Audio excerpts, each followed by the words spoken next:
Hi bazala bami, welcome to Umkosi noMagatsheni. I am uMagatsheni. Umkosi wethu wanamhlanje bazala bami zethu is about uSamkelo Shares. Guys, on the 25th of December, which is Christmas Day, uSamkelo Shares was involved in the car accident, guys. And the comment section there, people that are saying it's because uhlukane nombali. Guys, let me just tell you one thing. I for one, I do believe ukuthi bakhona abantu emhlabeni ozothi mawunabo izinto zakho zihambe kahle and mawuhlukana nabo or mawubazwisa ubuhlungu, then it's just karma. Izinto umuntu into inhlanhla ezenayo empilweni yakho uphinde ahambe nayo. Yes, I do know ukuthi uSamkelo played a huge role empilweni kaMbali, especially career Mbali on being a content creator.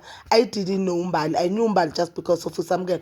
I first saw a relationship a page in la Samkelo angifuni qamba manga. But I do feel like Mbali nayo udlalile role empilweni kaSamkelo. Uyikhulisile page la Samkelo kakhulu. I remember there was a time uSamkelo beka trend ngani sasithembu sakhe. There mina I for one bengasilande isithembu sakho ngafuni qamba manga. Even though nalokho abahlweni I didn't talk about it because I felt like I beyibonakala ukuthi baya act. kuMbali to some extent benayo lento nokuthi bajola kangempela, you understand?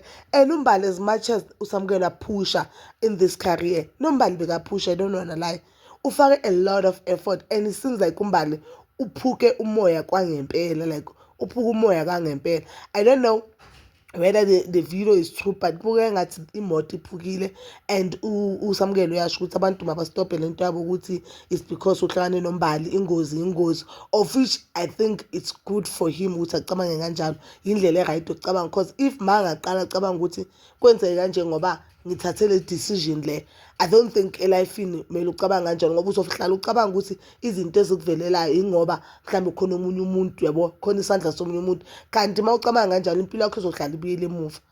Yena ku right, it's a positive way ukuthi acabanga ukuthi no, ingozi yavela, ingozi ivelela nanoma ubani, kusho ukuthi intando kaJehova bekafuna yavele and sibonga nje ukuthi akekho umuntu olibele. But ngibona abantu in the comment section they are busy saying it's a sign ukuthi uMbali akusumuntu angalahlwa, it's a sign ukuthi ulahla uMbali and uMbali umntana edlozi. Apparently uMbali engathi unabantu abadala or uthwasile, but impilo yakhe inabo into ukuthi unabo abantu abadala, yabo, uphila nabantu abadala, umuntu wabantu abadala. And you know abantu abaningi bahlala basho ukuthi if bakhona abantu emhlabeni, if especially abantu abanabantu abadala, uma uzwisa ubuhlungu akuzwa yena kuphela ubuhlungu, kuzwa nalabantu abadala abaphila kuye, okuzwa nelelo dlozi lakhe eliphila kuye ubuhlungu, then vele ezinye izinto angeke ukuhambele kahle because awusakwadisanga yena kuphela.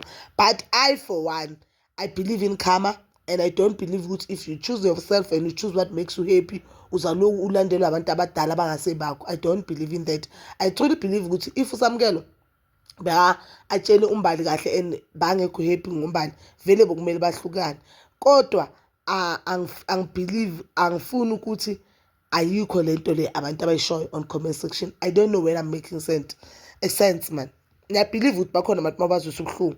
If you were wrong wena, vele mhlambe khona into zakho, especially if, let me just make example, if uSamkelo beka use uMbali for your content, vele izinto ezize noMbali, inhlanhla ezonoMbali, I believe ukuthi because of ikarma izophinda ihambe, yabo.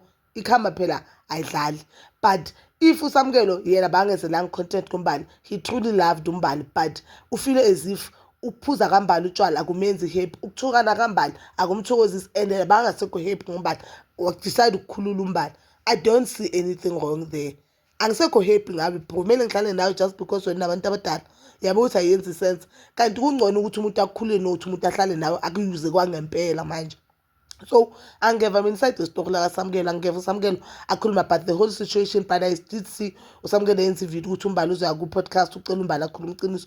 I guess uSamkelo one of the good days uzasho his side of the story, then we'll hear ukuthi what is the main reason ukuthi azakhulula uMbali. Yeah, understand? So nje phephisa Samkelo, you move.